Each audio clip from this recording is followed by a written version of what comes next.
নমস্কার বন্ধুরা, পূজাস টেস্টি কুকিংয়ে আপনাদের সবাইকে স্বাগতম। আজ তৈরি করে দেখাবো চিকেনের খুবই ইউনিক একটা রেসিপি। আজকের রেসিপিটি হলো দই চিকেন। একদমই নতুন এই রেসিপিটি অবশ্যই শেষ পর্যন্ত দেখবেন। দই চিকেন রান্নার জন্য আমি এখানে 800 গ্রাম চিকেন নিয়েছি। চিকেনটা আমি পাশে রেখে এবার দই নিয়ে নিচ্ছি। এখানে আমি হাফ কাপ নর্মাল টক দই একটু ফেটিয়ে নিয়েছি। টক দইয়ের মধ্যে আমি এখানে হাফ চা চামচ লবণ দিয়ে দিচ্ছি হাফ চা চামচ হলুদের গুঁড়ো। এতে দিয়ে দেব 1 চা চামচ লাল মরিচের গুঁড়ো, দিয়ে দিচ্ছি 1 চা চামচ ধনে গুঁড়ো, হাফ চা চামচ জিরে গুঁড়ো, হাফ চা চামচ চিলি ফ্লেক্স ও হাফ চা চামচ গোলমরিচের গুঁড়ো। এবার আমি মশলাগুলোকে টক দইয়ের সঙ্গে ভালো করে মিশিয়ে নিচ্ছি। দেখুন মশলাগুলো টক দইয়ের সঙ্গে অনেক সুন্দরভাবে মেশানো হয়ে গেছে। এবার আমি চিকেনের সঙ্গে এই মশলাটাকে দিয়ে ভালো করে মেখে নেব। মশলাগুলোকে অবশ্যই খুব সুন্দর করে মাংসের সঙ্গে মিশিয়ে নিতে হবে।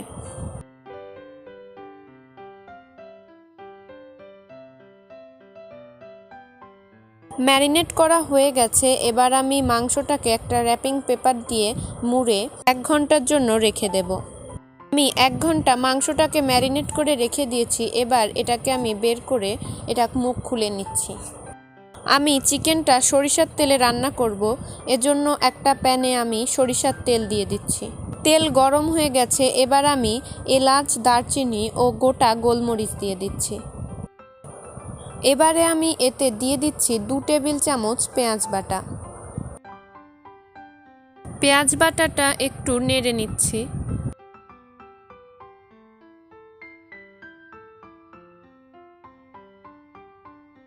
এতে আমি দিয়ে দেব 1.5 টেবিল চামচ রসুন বাটা।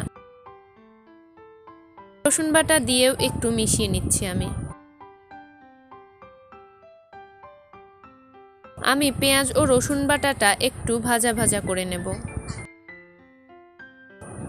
এইবার আমি এতে দিয়ে দেব 1.5 টেবিল চামচ জিরা বাটা ও 1 টেবিল চামচ আদা বাটা। জিরা বাটা ও আদা বাটাটা সুন্দর করে মিশিয়ে নেব। এই মশলাগুলো ভাজার সময় আমি চুলার আঁচ মাঝারি রেখেছি। মশলাগুলোর ভেতর আমি সামান্য একটু লবণ, হাফ টেবিল চামচের মতো ঝালের গুঁড়ো ও সামান্য একটু হলুদ দিয়ে দিচ্ছি। লবণ, হলুদ ও ঝালের গুঁড়োটা একটু মিশিয়ে নিয়ে আমি মশলাটাকে সামান্য একটু জল দিয়ে কষিয়ে নেব।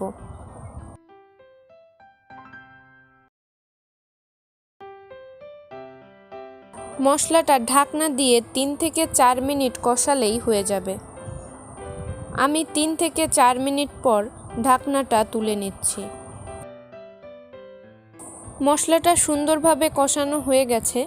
এবার আমি ম্যারিনেট করে রাখা মাংসটা দিয়ে দিচ্ছি।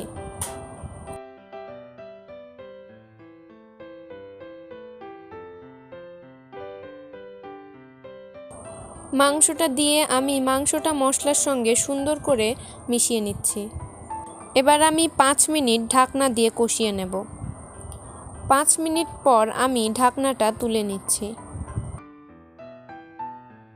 ঢাকনাটা তুলে আমি মাংসটা ভালো করে একটু নেড়ে দিচ্ছি। এবার আমি উপর থেকে কাঁচামরিচের ফালি দিয়ে আবারও ঢাকনা দিয়ে কষিয়ে নেব। এবারে আমি 3 থেকে 4 মিনিট পর ঢাকনাটা তুলে নিচ্ছি। আমি দেশি মুরগি দিয়ে এই রেসিপিটা তৈরি করছি, এজন্য মাংসটা কষাতে একটু সময় লাগবে। আমি 2 বার ঢাকনা দিয়ে মাংসটা কষিয়ে নিয়েছি।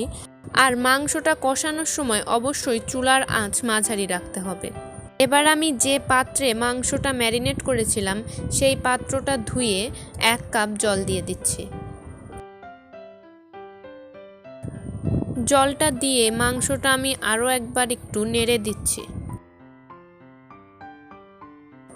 এবার আমি চুলার আঁচটা বাড়িয়ে মাংসটাকে 7 থেকে 8 মিনিট রান্না করব। ভিডিওটি ভালো লাগলে অবশ্যই লাইক করবেন, কমেন্ট ও শেয়ার করবেন। আর নতুন নতুন রান্নার ভিডিও দেখতে হলে চ্যানেলটিকে সাবস্ক্রাইব করে পাশে থাকা বেল আইকনটি ক্লিক করবেন। চিকেন কারিটা একটু ঘন হওয়ার জন্য আমি এখানে আবারও ঢাকনা দিয়ে দিচ্ছি। ঢাকনা দিয়ে 3 থেকে 4 মিনিট রেখে আমি ঢাকনাটা তুলে নিচ্ছি। আমি লবণটা একটু চেখে দেখেছি, লবণটা সামান্য একটু কম আছে জন্য আমি একটু লবণ দিয়ে দিচ্ছি। এবার ওপর থেকে গরম মশলা গুঁড়ো দিয়ে এটা ভালো করে মিশিয়ে নিলেই তৈরি হয়ে যাবে দই চিকেন। দই চিকেনটা এবার চুলা থেকে নামিয়ে একটা পাত্রে পরিবেশন করে নিচ্ছি। ভিডিওটি শেষ পর্যন্ত দেখার জন্য সবাইকে অসংখ্য ধন্যবাদ।